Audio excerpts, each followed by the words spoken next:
कि उन्हां दित्तियां ने जाना नाले माल दिते ने, उन्हां दित्तियां ने जाना नाले माल दिते ने, ताइयों रब ने भी रुतबे कमाल दिते ने। हबशी नू वेख लो जरा नीचे डोलिया, कोले अंते लेट के होली नीचे बोलिया। वेखो कैवें सानू हौसले बिलाल दिते ने, ताइयों रब ने भी रुतबे कमाल दिते ने। अल्लाह ने सहाबा इकराम को क्या जिगर दिया, किसी ने औलाद तो किसी ने मालो जर दिया, किसी ने औलाद तो किसी ने मालो जर दिया, किसी ने सुलस तो किसी ने निसफ घर दिया। एक एक जुमले में पूरा पूरा वाकया है। अल्लाह ने सहाबा इकराम को क्या जिगर दिया, किसी ने औलाद तो किसी ने मालो जर दिया, किसी ने सुलस तो किसी ने निसफ घर दिया, मगर ऐशा के बाबा ने इस कदर दिया, बुलंद आवाज़ में सुभान अल्लाह दी गूंज, मगर ऐशा के बाबा ने इस कदर दिया, मगर ऐशा के बाबा ने इस कदर दिया, खुदा के नाम के सवा जो था लाकर धर दिया। रज़ी अल्लाह ताला अन्हुम। अब मैं बिला ताखीर दावते खिताब देता हूँ हमारी जमात के अजीम मुबल्लिग फाज़िले मदीना यूनिवर्सिटी अजीम अज़मी सकालर नुक्तादान खतीब शबाज़े खिताबत जनाब हजरत मौलाना मोहम्मद अमीन साकिब साहिब। इन्नल हम्दुलिल्लाह नहमदुहु व नस्तईनुहु व नस्तगफिरुहु व नऊज़ु बिल्लाहि मिन शुरूरि अनफुसिना व मिन सय्यिआति अअमालिना। मन यहदिहिल्लाहु फला मुदिल्ल लहु व मन युद्लिल फला हादिय लहु। व अशहदु अल्ला इलाहा इल्लल्लाहु वहदहु ला शरीका लहु व अशहदु अन्न मुहम्मदन अब्दुहु व रसूलुहु। अऊज़ु बिल्लाहि समीइल अलीम मिनश शैतानिर रजीम मिन हमज़िही व नफ़ख़िही व नफ़ख़िही। बिस्मिल्लाहिर रहमानिर रहीम। अल्लाहु अअलमु हैथु यजअलु रिसालतहु। हम्दो सना अल्लाह मालिकुल अल्लाम ज़ुल जलाल वल इकराम की ज़ात अक़दस के लिए, जो अपनी ज़ात सिफ़ात अस्मा में अकेला यकता वहदहु ला शरीक है। अनगिनत लातादाद दुरूद व सलाम इमामुल अंबिया सैयदुल अंबिया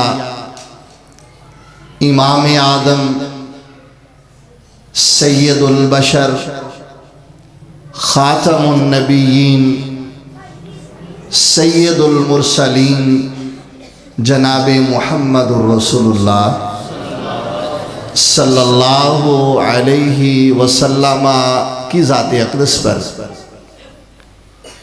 जिस ज़ात अरफा वाला को अल्लाह मालिकुल मुल्क ने सिर्फ इस कायनात में भेजा ही नहीं, बल्कि पूरे एहतिमाम और इंतज़ाम के साथ भेजा है। आज की ये महफ़िल व मजलिस, जैसे मेरे मोहतरम इसकी वजाहत कर चुके हैं कि भाई मुश्ताक साहब अल्लाह ताला ने उनके बेटे को कुरान मजीद की तहफ़ीज़ की सआदत से बहरावर फरमाया है, और नबी मुअज़्ज़म सल्लल्लाहु अलैहि वसल्लम के फरमान के मिस्दाक कि अजबन ले अमरिल मुमिन इन्ना अमरहु कुल्लहु लहु खैर, मोमिन का रब के साथ ताल्लुक और वास्ता इस तरह का है कि ये हर हालत में याद रखता है तो अपने अल्लाह को याद रखता है। इसको खुशी मिलती है तो ये अपने रब को राजी करने के इंतजाम करता है। इस पर लाकद्दर अल्लाह गम आ जाए तब भी ये अपने अल्लाह ही को याद रखता है और ये सआदत सिर्फ और सिर्फ मोमिनों को हासिल है। आज की इस महफिल और मजलिस जिसका मौदू और उन्वान ही भाइयों ने सीरत इमाम आदम कॉन्फ्रेंस रखा है और जो मौदू मुझे दिया गया वो भी सीरतुन नबी सल्लल्लाहु अलैहि वसल्लम का ही मौदू है। और मेरे लिए मुस्तज़ाद खुशी ये है कि मेरे बुजुर्ग अभी मेरे कान में आके कह रहे थे कि नबी मोहम्मद सल्लल्लाहु अलैहि वसल्लम की सीरत बयान करनी है, तो आसानी होगी कि एक ही मौजू है और बंदे दो तरह के राजी हो जाएंगे। क्यों जी, ठीक है ना?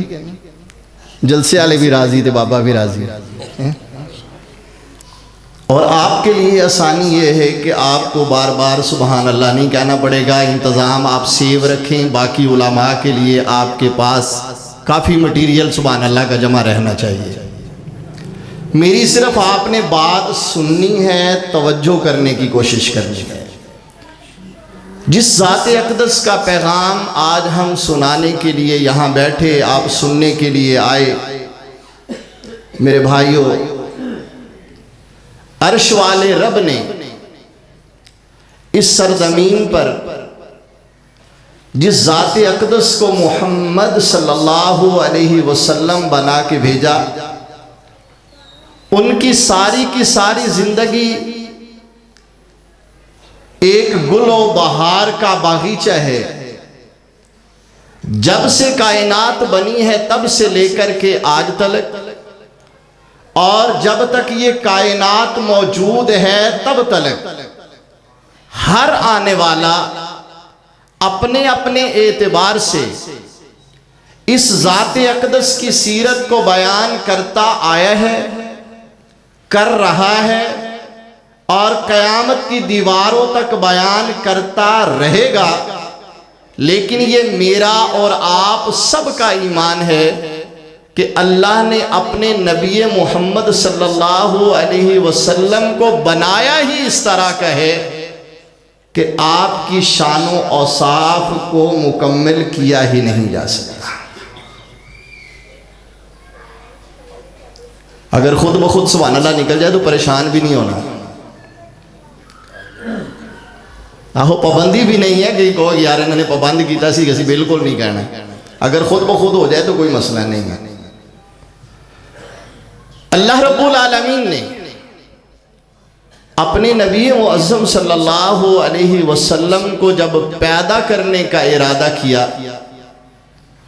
और इस कायनात को तख्लीक करने का इरादा फरमाया और वहां रूहों को जमा किया, उसको आलमे अरवाह कहा जाता है। आलमे अरवाह में मालिक कायनात ने सारी कायनात से एक अहद, एक मुआहदा और एक हलफ लिया, जिसमें मैं भी शामिल था, आप भी शामिल थे। अल्लाह रब्बुर रहमान ने हम सब से जब वादा लिया तो एक वादा लिया था कि अलस्तो बिरब्बिकुम, ये बताओ कि मैं तुम्हारा पैदा करने वाला, बनाने वाला, तख्लीक करने वाला हूं कि नहीं। हम सब आलमे अरवा में ये एतराफ़ करके आए, कालू बला, अल्लाह ये हकीकत है, हम तस्लीम करते हैं, हम मानते हैं कि तू ही हमारा खालिक, मालिक, राजिक, दाता, पैदा करने वाला, मुश्किल कुशा और हाजत रवा है। ये आम लोगों को अल्लाह रब्बुल आलमीन ने सबको जमा किया था। बात भी सबके मालिक व खालिक की थी। फिर अर्श वाले रब ने पहले दिन से जिस चीज का इंतजाम किया था, उस इंतजाम की तरफ इशारा करने के लिए एक खास महफल भी लगाई। उस महफल में सिर्फ अंबिया को बुलाया था, और अंबिया की उस महफल में अंबिया के दुनिया में भेजने का, उनको रिसालत और नबूवत अता करने का, नबूवत के ताज देने का अर्श वाले रब ने जो इरादा फरमाया था, उनसे भी एक मालिक कायनात ने अहदो मुआहदा लिया, और उस अहदो मुआहदे का ताल्लुक सिर्फ एक जात से था, और वो जात है मोहम्मद सल्लल्लाहु अलैहि वसल्लम। कुरान में अर्श वाले रब ने कहा, वइद अख़ज़ल्लाहु मीसाक़न नबिय्यीना लमा आतैतुकुम मिन किताबिन व हिकमा सुम्मा जाअकुम रसूल मुसद्दिक़ुल लिमा मअकुम लतुमिनुन्न बिही व लतंसुरुन्ना। अर्श वाले रब ने जब अहद और मुआहदा लिया, अल्लाह ने उसकी पूरी की पूरी तफसील और रिपोर्ट को हमारे सामने सोशल कर दिया, दुनिया वालों को बता दिया, ताकि कोई इस गलत फहमी में ना रहे, किसी के पास कोई बहाना और उज़र ना रहे। अल्लाह ने नबियों को भी कहा, जितने भी अंबिया थे सबसे ये कहा कि मैं दुनिया में तुम्हें जब भेजूंगा, तुम्हें नबूवत दूंगा, रिसालत दूंगा, और तुम नबूवत और रिसालत के ताज के साथ दुनिया में जाओगे, तो वहां जब दुनिया में तुम्हारी नबूवत और रिसालत का सिक्का जारी होगा, वहां तुम्हारे दौरे नबूवत के अंदर लमा आतैतुकुम मिन किताबिन व हिकमा सुम्मा जाअकुम रसूलुन मुसद्दिक़। अब यहाँ ये बात समझने की है कि अल्लाह को पता था कि मैंने अपने रसूल को किसी के दौर में नहीं भेजना, मैंने उनको सबसे आखिर में भेजना है। क्यों भी ये बात क्लियर है ना, अल्लाह को तो पता था कि मैंने अपने आखिरी नबी को किसी भी नबी की नबूवत के दौर के अंदर नहीं भेजना, बल्कि मैंने सबसे आखिर में भेजना है। ये बात मेरे से पोशीदा हो सकती है, ये बात आपसे पोशीदा हो सकती है, ये बात आदम अलैहिस्सलाम से लेकर के जनाब ईसा अलैहिस्सलाम तक सबसे पोशीदा हो सकती है, लेकिन अल्लाह रब्बुल आलमीन से पोशीदा नहीं हो सकती। फिर मालिक कायनात ने इस बात का अहद क्यों लिया? रब्बे कायनात ने इस बात के लिए अंबिया से इकरार क्यों लिया? अर्श वाले रब ने दुनिया वालों को बताया कि रब ने अपने मोहम्मद से ताल्लुक ऐसा रखा है कि जिस महफल व मजलिस में अल्लाह ने अपनी वहदानियत का वादा और इकरार लिया है, वहाँ रब्बे कायनात ने खातमुन नबिय्यीन की खत्मे नबूवत का भी वादा और इकरार लिया है। और जिस तरह अल्लाह की तौहीद को ना मानने वाला रब्बे कायनात की रहमत से भी दूर है, रब्बे कायनात की नवाजिश से भी दूर है, रब्बे कायनात की इनायत से भी दूर है, अल्लाह रब्बुल आलमीन की नज़र में धुतकारा हुआ और रांदा हुआ है। इसी तरह जो खत्मे नबूवत को नहीं मानता, वो भी उसी तरह अल्लाह की रहमतों से धुतकारा हुआ है। मालिक कायनात ने अंबिया से इस बात का वादा लिया अलैहिस्सलातु वस्सलाम। और जो भाई अरबी जुबान से वाकिफ हैं, इस आयत मुबारका में दो लफ्ज़ हैं जो नबी के इकरार, एतराफ़ और मानने के हवाले से थे। फरमाया ला तुमिनुन्ना बिही वला तंसुरुन्नहु। अल्फाज पर जरा गौर करना। ला तुमिनुन्ना में शुरू में लाम है, आखिर में नूने सकीला है।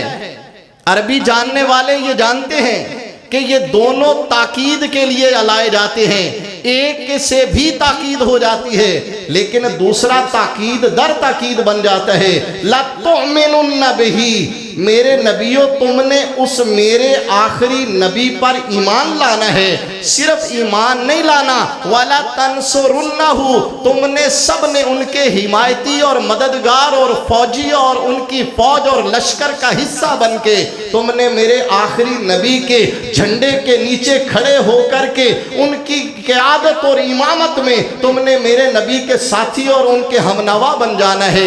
ये मेरे भाइयों अल्लाह का पहला एहतमाम है जो रब्बे कायनात ने अपने नबी मोहम्मद सल्लल्लाहु अलैहि वसल्लम के लिए किया।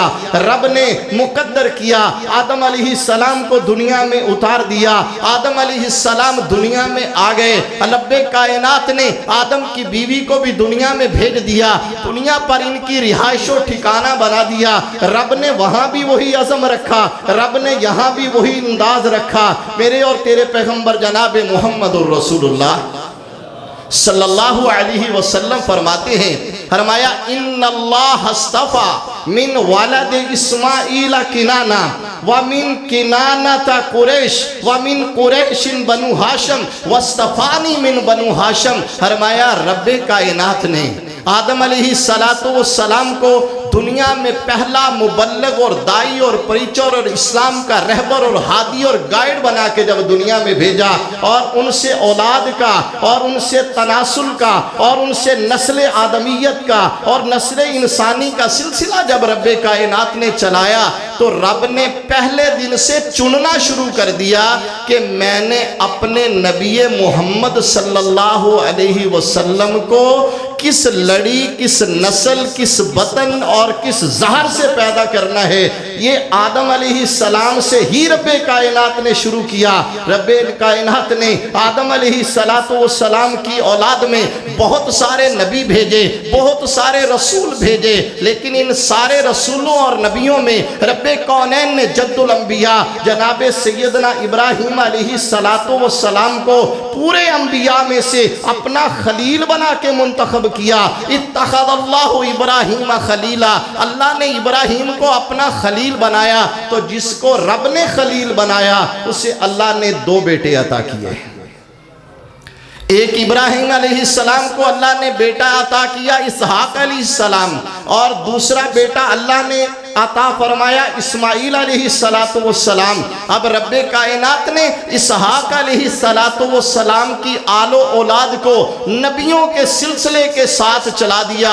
हर आने वाला नबी बनता गया। इब्राहीम अलैहिस्सलाम का बेटा इसहाक नबी बना, इसहाक का बेटा याकूब अलैहिस्सलाम नबी बना, याकूब अलैहिस्सलाम के बेटे सैयदना यूसुफ अलैहिस्सलाम नबी बने। यूसुफ अलैहिस्सलाम की आलो औलाद में से बनु इसराइल चलते आए, बनु इसराइल में से मूसा अलैहिस्सलाम भी आए, हारून अलैहिस्सलाम भी आए। जितने भी नबी अल्लाह रब्बुल आलमीन ने भेजे सारे के सारे जनाबे इसहाक अलैहिस्सलाम की आलो औलाद में से थे। कभी गौर किया, कभी देखा, इस बात पर तवज्जो करने की कोशिश की कि अर्श वाले रब ने इब्राहीम को बेटे तो अता किए, एक बेटे से सारे नबी पैदा फरमाए और दूसरे बेटे को चुन करके रखा कि इससे मैंने मोहम्मद को पैदा करना है सल्लल्लाहु अलैहि वसल्लम। फरमाया इन्नल्लाह हस्तफा मिन वालद इस्माइला, अल्लाह ने औलाद इस्माइल, और औलाद इस्माइल पर अगर बात करें, क्योंकि सीरत नबी का टॉपिक ऐसा है कि इसका हर फूल ये चाहता है कि उसी को ही सूंघते रहें, और ताहयात भी अगर एक एक फूल को सूंघते रहें तो उसकी खुशबू भी हम मुकम्मल नहीं ले सकते। लेकिन इशारतन बात करते हुए अपनी बात को आगे लेकर के चलते जाएंगे। अर्श वाले रब ने जनाबे इस्माइल अलैहिस्सलाम जिनके बतन से अल्लाह रब्बुल आलमीन ने जनाबे मोहम्मद रसूलुल्लाह जिनकी ज़हर से, जिनकी नस्ल से पैदा करना था, कहाँ से उठाया। इब्राहीम अलैहिस्सलाम ने सारी की सारी ज़िंदगी शाम के अंदर गुजार दी, लेकिन नबी मोहम्मद सल्लल्लाहु अलैहि वसल्लम को अल्लाह रब्बुल आलमीन ने उनकी पैदाइश के लिए जनाबे इस्माइल अलैहिस्सलाम और उनकी वालिदा सैयदा हाजर अलैहिस्सलाम उनको ला करके मक्का मुकरमा की सरजमीन के अंदर उस मक्का के इलाके और देश में ला करके छोड़ा। और इब्राहीम अलैहिस्सलाम ने वहाँ जब उनको आबाद किया इस इलाके के अंदर और ला करके बिठाया और बसाया इस इलाकाए सरजमीन मक्का में, तो इब्राहीम अलैहिस्सलाम ने वहां पर भी अपने रब से एक बात की। बात क्या की? फरमाया रब्बाना इन्नी अस्कन्तु मिन ज़ुर्रियती बेवादिन गैर ज़ी ज़रअन इंदा बैतिकल मुहर्रम रब्बना लियुकीमुस्सलाता। अर्श वाले रब से कहा, मेरे अल्लाह तेरा हुक्म मिला, बियाबान, सहरा, बेआबाद इलाका, कोई सरजब्जी, शादाबी और खुशहाली यहाँ दूर दूर तक नजर नहीं आती, लेकिन मौला यहाँ एक चीज है, यहाँ तेरा घर बैतुल्ला है और तेरे घर की अजमत की वजह से मैंने अपनी बीवी को भी, और जिसको अल्लाह रब्बुल आलमीन ने नबी मुअज़्ज़म सल्लल्लाहु अलैहि वसल्लम की जद बनाना था, नबी का नस्ब और सिलसिला बनाना था, उनको अल्लाह ने किस कदर मुमताज बनाया। एक बात और वाक़या आगे लेके चलते हैं। जब इब्राहिम अलैहिस्सलाम ने छोड़ा ना मेरी और आपकी माँ सैयदा हाजर अलैहिस्सलाम को यहाँ मक्का की सरजमीन में, तो सीरत निगारों ने लिखा कि जब इब्राहिम अलैहिस्सलाम छोड़ के इनको वापस मुड़ने लगे, पास क्या है, खजूरों का एक छोटा सा थैला है, थोड़ा सा पानी है, यहाँ पर एक दरख्त है, बैतुल्लाह की जगह सिर्फ ऊंचा सा टीला है और कुछ नहीं है। यहाँ पर ला करके बीवी और बेटे को बिठा दिया और सवारी वापस मोड़ी और पीछे की तरफ चल दिए। पीछे से बीवी ने देखा कि सहरा बियाबान, सहरा आबादी कोई नहीं, यहाँ लोग कोई नहीं, बस्ता कोई नहीं। पीछे से आवाज दी, कहा इब्राहिम हमें क्यों यहाँ छोड़ के जा रहे हो। इब्राहिम अलैहिस्सलाम ने, सवारी का मुंह दूसरी तरफ है, अपना भी चेहरा दूसरी तरफ है, जवाब नहीं दे रहे। बीवी ने एक बार, दो बार, तीन बार, बार बार सवाल किया होगा, जवाब नहीं दिया। बीवी ने एक सवाल किया, उस सवाल को आज अगर मैं और आप समझ जाएं, अल्लाह की कसम है हमारी सारी परेशानियां दूर हो जाएं। आज हम परेशान है ऊपर से लेकर के नीचे तक, सदर से वजीर आदम और वजीर आदम से वजीर आला और नीचे और नीचे और नीचे और एंड तक चले जाएं, एक दुकानदार तक सब परेशान है कि बनेगा क्या जी, मुल्क दिवालिया होने जा रहा है जी, हम भूखों मर जाएंगे जी, हमें ये जंगल में बदल देंगे, हमें सहरा में बदल देंगे, हमें यह तबाह कर देंगे, हमें ख़त्म कर देंगे। मेरी और आपकी माँ ने एक जुमले में सारा मसला हल कर दिया। इब्राहिम अलैहिस्सलाम से एक सवाल किया, कहा इब्राहिम ज्यादा नहीं तो एक जवाब तो दे दो, अल्लाहु अमरका बिहादा, ये बताओ कि अपनी मर्जी से छोड़ के जा रहे हो या अर्श वाले रब के कहने पे छोड़ के जा रहे हो। इब्राहिम अलैहिस्सलाम ने जुबान से फिर भी कुछ नहीं कहा, ऐसे करके सिर्फ एक उंगली ऊपर की तरफ उठाई और मेरी और आपकी मां सैयदा हाजर अलैहिस्सलाम ने जब उठती हुई उंगली को आसमानों की तरफ जाते हुए देखा तो पीछे हट करके कहती है, इदन ला युदय्यउना, अगर छोड़ के अल्लाह के कहने पे जा रहे हो तो मेरा अल्लाह हमें कभी भी जाया, अल्लाह हमें कभी भी जाया नहीं होने देगा। और यही एक बात हम अपने हुक्मरानों को भी बताते हैं कि लोगों दुनिया की सारी ताकतें मिल जाएं, मेरे नबी ने कहा था जनाब अब्दुल्लाह इब्ने अब्बास से एक अपने साथ बिठा करके एक ही जुमला समझाया था, फरमाया या बुनैया इहफज़िल्लाह यहफज़का इहफज़िल्लाह तजिदहु तुजाहका वअलम, कहा जान लो मेरा बेटा, अगर पूरी कायनात मिल जाए और तुम्हें नफा देना चाहे, अर्श वाला रब तुम्हें नफा ना देना चाहे, पूरी कायनात मिलके तुम्हें फायदा।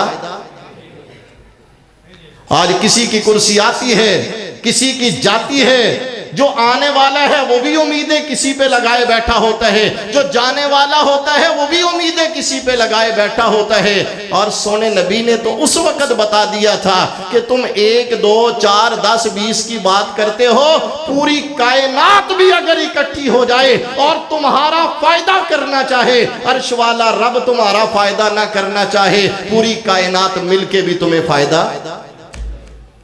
और अगली बात फरमाया बेटा ये भी समझ लेना, अगर पूरी कायनात मिल जाए, अला यदुर्रुका बिशैइन, इतना सा जर्रा सा एक रत्ती बराबर भी तुम्हारा नुकसान करने के लिए, ये अमेरिका सुपर पावर है, इसराइल सुपर पावर है, फुला सुपर पावर है, फुला सुपर पावर है, अर्श वाले रब के नबी ने छोटे बच्चे को वो समझा दिया जो आज बड़ों बड़ों को समझ नहीं आता है। फरमाया जान ले मेरे बेटे, अगर पूरी कायनात मिल जाए, अला यदुर्रुका बिशैइन लम यदुर्रुका इल्ला बिशैइन कद कतबहुल्लाहु लका रुफियतिल अक़लाम व जफ़्फ़तिस सुहुफ़। फरमाया अल्लाह ने वो तकदीरों के जो सफ़े लिखने थे लिख छोड़े हैं, तकदीर अल्लाह ने मुकर्रर कर दी हुई है। पूरी कायनात मिलके भी तुम्हारा नुकसान करे, करना चाहे, अर्श वाला रब तुम्हारा नुकसान न करना चाहे तो पूरी कायनात मिलके भी तुम्हारा नुकसान कर सकती।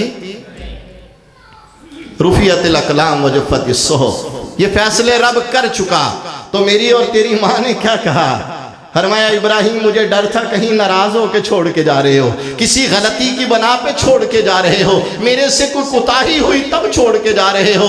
अगर अल्लाह ने कहा है तो बेफिक्र हो के चले जाओ। इदन ला युदय्यिउना, वो अर्श वाला रब हमें कभी भी जाया नहीं होने देगा। और फिर दुनिया ने देखा, कायनात ने देखा कि छोड़ा एक बेटे और बीवी को था, और जब उसी इलाके के अंदर उसी जगह के ऊपर इब्राहिम अलैहिस्सलाम आते जाते रहे, फिर वही इलाका था, वही जगह थी, वही जो है वो सहरा था, वही बियाबान था, वही रेत के टीले थे, वही रेत का जो है वो सहरा और जंगल और बियाबान था। और उसी जगह कायनात ने देखा कि जब अल्लाह का घर भी वहां बना, जुरहम कबीला भी वहां बसा, वहीं पर ही उस माँ ने अपने बेटे की शादियां ब्याह भी किए, वहीं पर उनकी आबादी भी हुई, वहीं पर उनका कबीला भी बसा। न सिर्फ आबादी और कबीला बसा, बल्कि ये आले अदनान यानी इस्माइल अलैहिस्सलाम की आल को अल्लाह रब्बुल आलमीन ने किनाना में बदला। किनाना तरक्की करते करते बढ़ते बढ़ते ये कुरैश में तब्दील हुए, कुरैश फैलते फैलते ये बनु हाशिम में आए, बनु हाशिम फैलते और बिखरते बिखरते ये जाकर के अब्दुल मुत्तलिब में आए। अब्दुल मुत्तलिब को अल्लाह ने औलाद और इतने बेटों से नवाजा, इतने बेटों से अल्लाह ने नवाजा, 10 की तादाद तारीख ने बयान की है। और इन्हीं के बिखरी हुई औलाद में से अल्लाह रब्बुल आलमीन ने अब्दुल्ला को मुंतखब किया। रब्बे कायनात ने कहाँ अब्दुल्ला मक्का के वासी थे, कहाँ आमिना मदीना के अंदर इनका खानदान बसता था। रब ने मदीना से उठाया सैयदा आमना को और मक्का से लिया अब्दुल्ला को, और इन दोनों को इकट्ठा करके रब्बे कायनात ने ना सिर्फ इनको इकट्ठा किया। यहां एक बात बड़े ध्यान से सुनना, इरवाउल गलील में इमाम अलबानी रहिमहुल्लाह ताला रहमतन वासिया ने इस रिवायत को नकल भी किया है और इस रिवायत को हसन भी कहा है। पैगंबर अलैहिस्सलाम ने अपने माँ और बाप का जिक्र करते हुए एक बात बताई। फरमाया तुम ये समझो कि शायद अब्दुल्ला और आमिना का जो है वो इत्तिफाकी तौर पर जोड़ बन गया और इनका जो है वो निकाह हुआ और मोहम्मद करीम सल्लल्लाहु अलैहि वसल्लम पैदा हुए। फरमाया ऐसा नहीं है। फरमाया वलिद तो मिन निकाहिन वला मिन सिफाहिन। फरमाया मेरी लड़ी को ले लो और इसको पीछे गिनना शुरू कर दो। मतलब बाप से लो अब्दुल्ला और माँ आमिना है, दादा से ले लो अब्दुल मुत्तलिब है, परदादा से बनु हाशिम, चलते जाओ कुरैश, किनाना और आले अदनान और आले अदनान से आगे गिनते जाओ, तुम आदम अलैहिस्सलाम तक पहुंच जाओ। इस पूरी लड़ी में जिन जिन का भी ताल्लुक मेरे और तेरे नबी मोहम्मद रसूलुल्लाह के नस्ब से है, पूरी नस्ल इंसानी के अंदर जितने भी बाप अपनी जो है वो बीवियों के साथ रिश्ता बना करके औलाद पैदा करते आए, जिनका किसी सूरत में भी ताल्लुक मेरे और तेरे पैगंबर मोहम्मद रसूलुल्लाह से है, अल्लाह के नबी फरमाते हैं हर जगह मैं निकाह से पैदा हुआ हूं, मेरी पूरी नस्ल में बदकारी का नामो निशान भी नहीं है। कायनात में ये ऐसा इम्तियाज है जो अर्श वाले रब ने सिर्फ नबी मुअज्जम मोहम्मद रसूलुल्लाह सल्लल्लाहु अलैहि वसल्लम को अता किया है कि अल्लाह ने आलमे अरवाह से लेकर के मुंतखब किया, आलम दुनिया में आके आदम की ज़ुर्रियत में से निकाह का इह्तिमाम किया और नबियों की लड़ियों में से अल्लाह रब्बुल आलमीन ने अपने नबी मुअज़्ज़म को मुंतखब किया। और जब दुनिया में आए तो फिर भी दुनिया को सबक ही सिखाते गए। एक एक पल, एक एक लम्हा, एक एक घड़ी, एक एक कदम मेरे नबी की ज़िंदगी का अल्लाह ने दुनिया वालों के लिए नमूना बनाया। क्या है? दुनिया में आए, पैदा हुए, बाप का साया सर पे नहीं है। बाप मदीना की तरफ शाम जाना चाहते थे, मदीना में बीमार हुए, यहीं पर ही वफात हो गई। आमिना मक्का मुकरमा में है, पैदा हुए जनाब मोहम्मदुर रसूलुल्लाह सल्लल्लाहु अलैहि वसल्लम, बाप को दुनिया से गए हुए मुअर्रिखीन कहते हैं 6 माह का अरसा गुजर चुका था। यतीमी की हालत में पैदा हुए। दुनिया वालों को एक बात पता है कि जो बच्चा यतीम होता है लोग उसके बारे में सोचते हैं कि इसकी कौन तरबियत करेगा, इसको कौन संभालेगा, इसको कौन सिखाएगा, इसको कौन पढ़ाएगा, इसकी तरबियत कौन करेगा। आज यतीम को बेसहारा और बेआसरा समझ करके इसलिए उसको जो है वो इग्नोर कर दिया जाता है कि इसकी तरबियत अच्छी नहीं हुई होगी। अर्श वाले रब ने पहला एहसान अपने नबी को ये बताया, फरमाया अलम यजिद का यतीमन फआवा।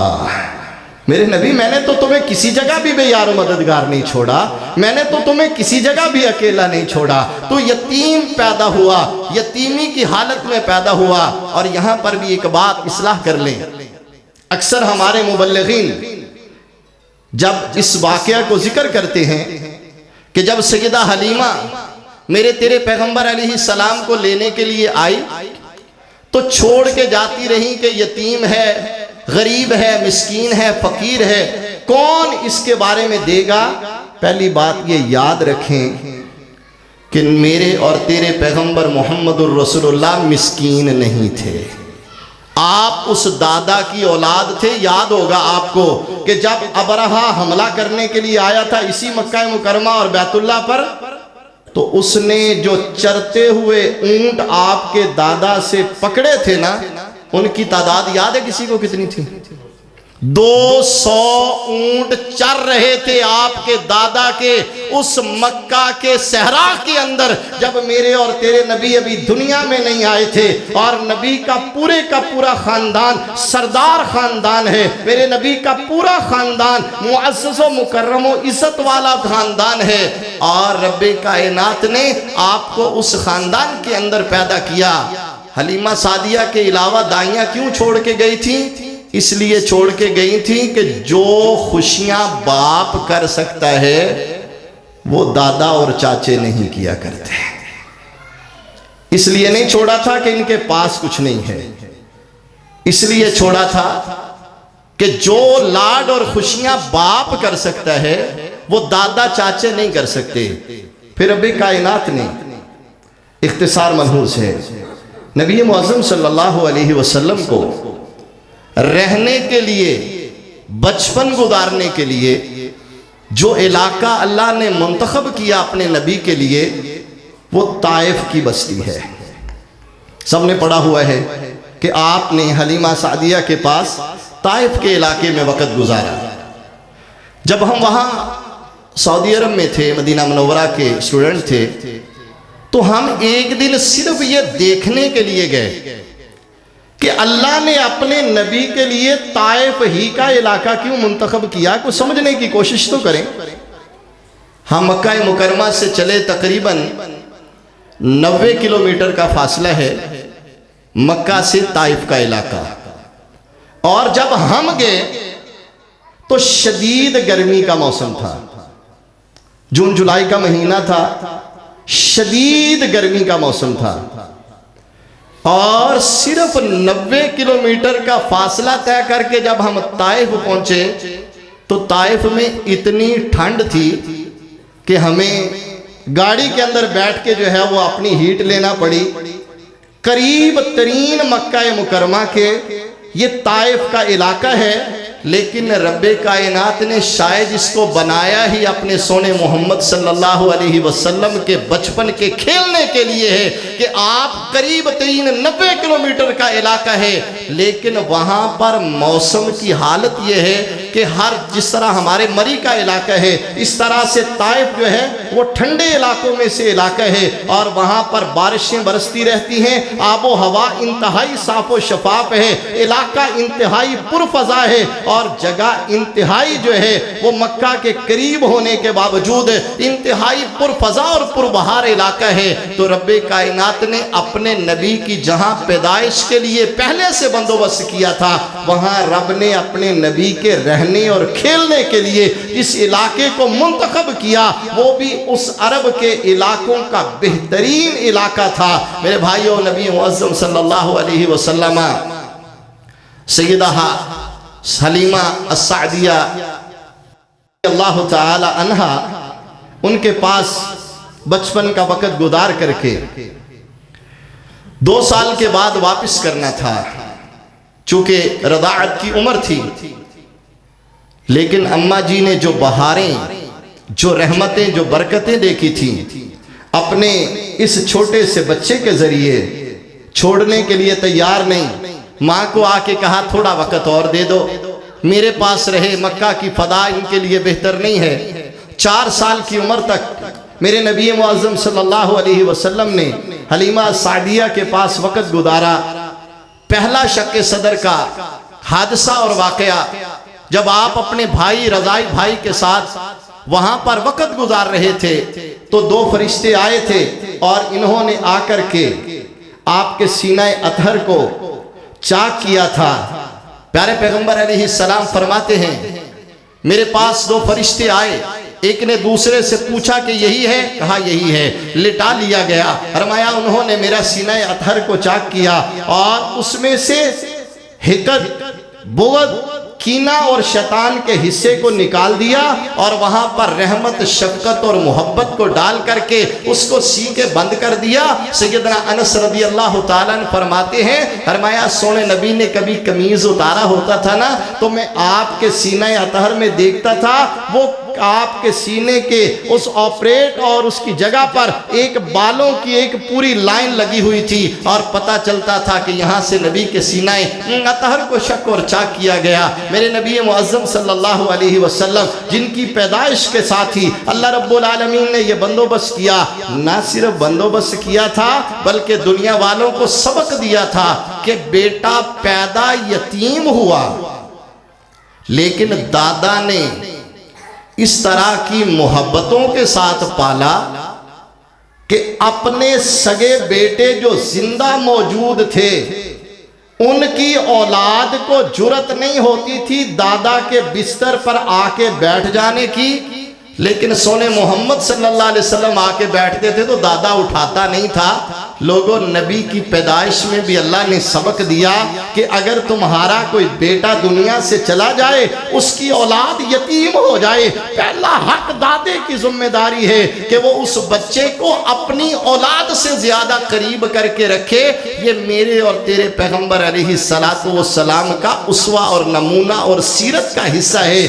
और जब दादा 8 साल की उम्र है, 6 साल की उम्र में वालिदा भी दुनिया से चली गई, 8 साल की उम्र है, दादा फौत होने लगा, अपने बेटों को बुला लिया और बुला के उनको बिठा के कहा, देखो तुमने मेरी मोहब्बत देखी है इस मोहम्मद के साथ सल्लल्लाहु अलैहि वसल्लम, देखना मेरे बाद मेरे बच्चे की मोहब्बतों में कमी नहीं आनी चाहिए। पहले बाप चला गया, फिर माँ चली गई, फिर दादा भी आज दुनिया से रुखसत हो रहा है, लेकिन मेरे बेटों याद रखना, मेरे इस बेटे की मोहब्बतों में कमी नहीं आनी चाहिए। 9 चचे और ताए मौजूद थे, लेकिन अबू तालिब को मुंतखब किया। सीरत निगारों ने मुख्तलिफ वजूहात लिखी हैं, लेकिन जो बात मुझे समझ आती है, इसलिए कि अबू तालिब कसीरुल अयाल थे, कलीलुल माल थे, यानी माली तौर पर बहुत मजबूत नहीं थे, औलाद भी इनकी दूसरों से ज्यादा थी, लेकिन उनकी कफालत में इसलिए दिया कि मोहब्बत का अंदाज और तरीका जो अबू तालिब को आता था, दादा की नज़र में दूसरे वो मोहब्बत नहीं दे सकते थे।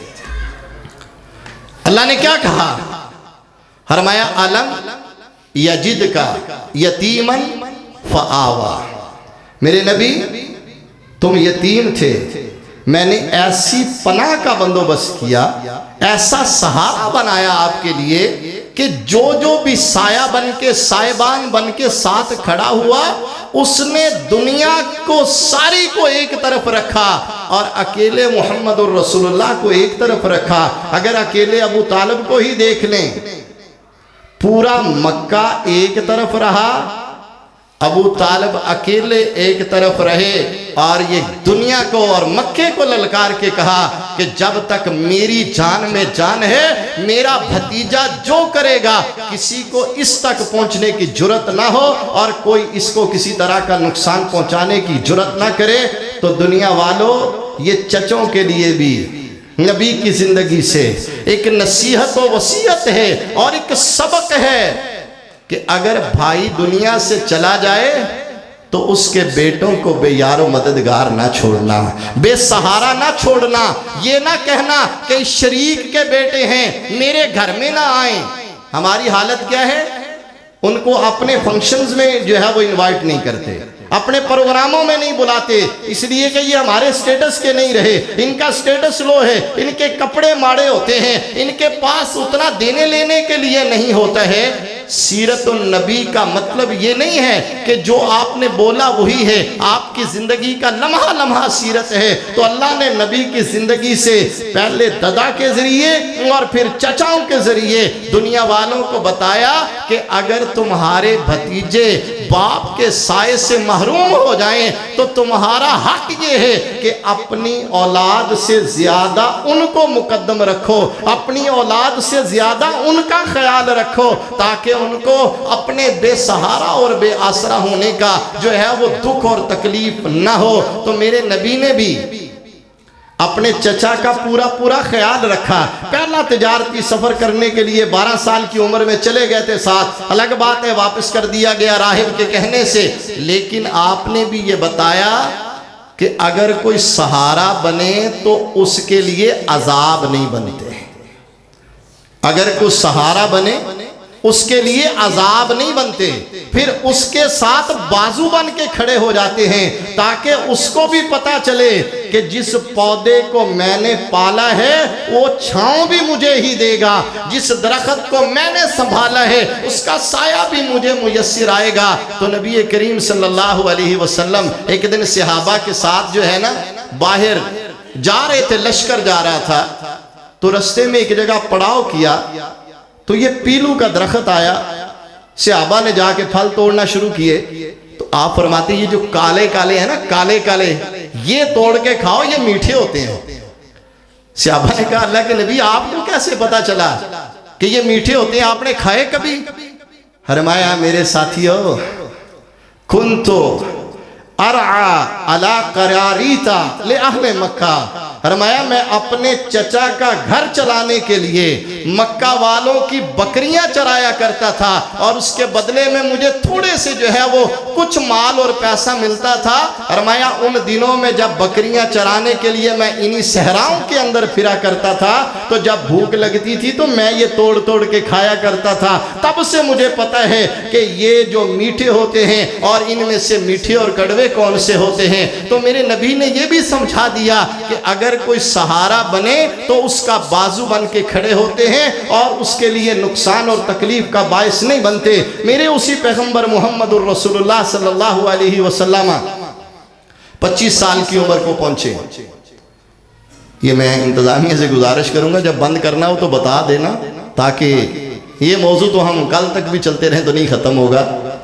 भाई ने कहा था कि आपने लगे रहना है, तो आप ये कहेंगे तो बस करेंगे ना। अल्हम्दुलिल्लाह, मैं चंद लफ्ज़ों में अपनी बात को समेटने की कोशिश करता हूँ।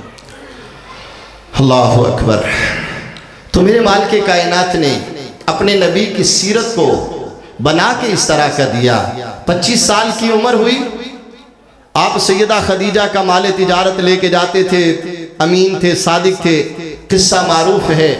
सैयदा खदीजा ने निकाह का पैगाम अपनी किसी सहेली के ज़रिए भेज दिया। अब बज़ाहिर बात यह है कि आप अर्निंग हैंड हो गए थे, खुद कमाने लग गए थे, तिजारत खुद करने लग गए थे। आप अगर किसी से भी ना पूछते तो आप अपनी शादी कर सकते थे और अरब के माहौल में ये ऐप भी नहीं था। लेकिन मेरे और तेरे पैगंबर अलैहिस्सलातु वस्सलाम ने बताया कि प्यारे पैगंबर अलैहिस्सलाम ने जाकर के अपने चचा के सामने रखा अपना मसला कि चचा ये मेरे पास रिश्ता आया है और ये मैं जो है वो चाहता हूँ, मेरी भी ख्वाहिश है, लेकिन मैं अकेला जाके बात नहीं करना चाहता। सैयदना हमजा साथ गए, जाकर के सैयदा खदीजा रदी अल्लाह ताला अन्हा के वालिद खवैलिद से बात की और निकाह पढ़ा के आपका जो है वो रिश्ता तय किया। तो सैयदना पैगंबर दो-जहां सल्लल्लाहु अलैहि वसल्लम ने समझा दिया हमें कि जो अपने होते हैं उनको बेगाने नहीं समझते और जो अपने होते हैं वो बेगाने नहीं बनते। अपने चचाओं को बाप समझोगे तो चचा भी तुमको बेटा समझेंगे। और जिस खदीजा से फिर निकाह हुआ अपने चचाओं के मशवरे से, वही सैयदा खदीजा रदी अल्लाह ताला अन्हा जब नबी करीम सल्लल्लाहु अलैहि वसल्लम गारे हिरा में जाया करते, सत्तू और पानी ले जाते, सोचते ख्याल करते बैठे रहते, फरिश्ता आया वही लेकर के, पहली वही आई, घबराए हुए घर आए। जब अपनों की मर्जी से किया हुआ निकाह हो ना, फिर उसकी हालत ये होती है। वगरना यहाँ क्या होता है, थोड़े से हालात खराब हुए, थोड़ा सा मामला बिगड़ा, वो जो लव मैरिजें होती है ना, वो पहला झटका भी नहीं सहती। हो कहती जी ठीक है मैं तो तेरा माल वेख्या सी नहीं रहा तो हुण को होर माल वाली वेख लांगे, तेरे पीछे मैं जरूर बैठी रहना है। यहाँ क्या हुआ, सिर्फ ये आखिरी बात करके मैं अपनी बात को मुकम्मिल करता हूँ। नबी मुअज़्ज़म सल्लल्लाहु अलैहि वसल्लम के पास जिब्रील अलैहिस्सलाम आए। पहला मौका था, जिब्रील को देखा, डरे और सहमे हुए, घबराए हुए, परेशानी के आलम में अपने घर सैयदा खदीजा रदी अल्लाह ताला अन्हा के पास आए। और दुनिया वालों यहां भी एक बात समझ लो, रब ने मियां बीवी को एक दूसरे का सहारा बनाया है। यह रिश्ता महज जिनसी ख्वाहिश पूरी करने का नाम नहीं है, ये रिश्ता जिंदगी को निभाने और सुझाने का नाम है। दुख दर्द के अंदर एक दूसरे का हिमायती और बाजू बनने का नाम है। नबी मौज़म डरे हुए घर आए। अम्मा जी ने आते ही, और ये बात मैं अपनी माओ बहनों बेटियों को से भी करना चाहूँगा कि अगर बंदा परेशान घर आए ना तो उसकी परेशानी का हल निकालते हैं, उसको मजीद परेशान नहीं करते। अच्छा तुमने ये कर दिया, हूँ आपे भुगत, मैंने, मुझे नहीं पता तो क्या जो करके आया है ना, अब उसका मजा खुद ही चखना। अम्मा जी ने क्या कहा, 5 लफ्ज कहा, मोहम्मद परेशान नहीं होना सल्लल्लाहु अलैहि वसल्लम। फरमाया कल्ला वल्लाही ला युखज़ीक अल्लाहु अबदा। वक्त गुजारा था ना अपने शौहर के साथ, दिन रात देखे थे, लैलो नहार देखे थे, आज घबराए हुए डरे हुए आए हैं। कहा परेशान नहीं होना, अल्लाह की कसम खा के कहती हूं, अल्लाह की कसम दे के कहती हूं, ला युखज़ीक अल्लाहु अबदा, अल्लाह आपको कभी भी नुकसान में नहीं जाने देगा। क्यों? इन्नका लतसिलुर रहिमा, आप सिला रहमी करते हैं, तस्दुकुल हदीसा, सच्ची बातें करते हैं, तहमीलुल कल्ला, बेसहारों का सहारा बनते हैं, तुकरियुल ज़ैफा, मेहमानों की मेहमान नवाजी करते हैं, व तुईनु अला नवाइबिल हक़, और जहां भी हक बात हो आप, पंजाबी कहते ना सैड नहीं कुट दे, आप हक के साथ खड़े होते हैं। और जिस बंदे में ये 5 वस्फ हो, कौन कौन से? सिला रहमी करता हो, सच बोलता हो, बेसहारों का सहारा बनता हो, मेहमानों की इज्जत करता हो और हक पे डट जाने वाला हो। मेरी और तेरी माँ सैयदा कायनात सैयदा खदीजा रदी अल्लाह ताला अन्हा ने फरमा दिया, कहा अल्लाह उसे दुनिया में भी इज्जतें देता है, अल्लाह उसे आखिरत में भी इज्जतों से नवाजता है। सुब्हानक अल्लाहुम्मा व बिहम्दिका अशहदु अल्ला इलाहा इल्ला अंत अस्तगफिरुका। माशाल्लाह, बहुत प्यारे अंदाज में आपके सामने खिताब फरमा रहे थे। जिना मोहतरम शेख मोहम्मद अमीन साकिब साहिब